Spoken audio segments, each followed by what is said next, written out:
Hello, আমি doctor Maniklal Thakur, consultant gastroenterologist, Narayana hospital, Barasat থেকে।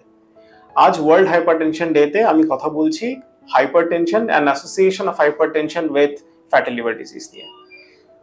তো এই ফ্যাটি লিভার ডিজিজ, যেটাকে আজকাল বলা হচ্ছে metabolic dysfunction associated steatotic liver disease, এই মেটাবলিক ডিসফাংশনের মধ্যে একটা বড় মেটাবলিক ডিসফাংশন হচ্ছে হাইপারটেনশন। তো এই হাইপারটেনশন ডেতে এই হাইপারটেনশনের সাথে রিলেটেড যে ফ্যাটি লিভারটা হচ্ছে অর্থাৎ MASLD, সেটা নিয়ে দুচার কথা বলবো।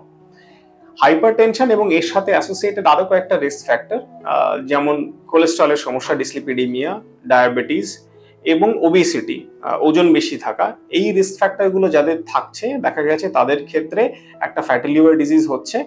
এবং এই ফ্যাটি লিভার ডিজিজের 20% পেশেন্ট তাদের এই ফ্যাটি লিভারের সাথে সাথে লিভারে একটা আন্ডারলাইং ইনফ্লামেশন বা ফাইব্রোসিস হতে পারে, এবং তার থেকে ভবিষ্যতে গিয়ে সিরোসিস হওয়ার একটা রিস্ক থেকে যাচ্ছে এবং উইথ ইটস আনফরচুনেট কমপ্লিকেশনস।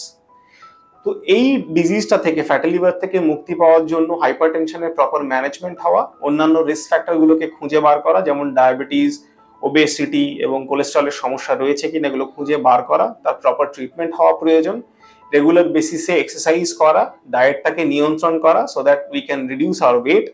তাহলে পরে আমরা এই স্টিয়াটোটিক লিভার ডিজিজ থেকে মুক্তি পেতে পারি। Thank you.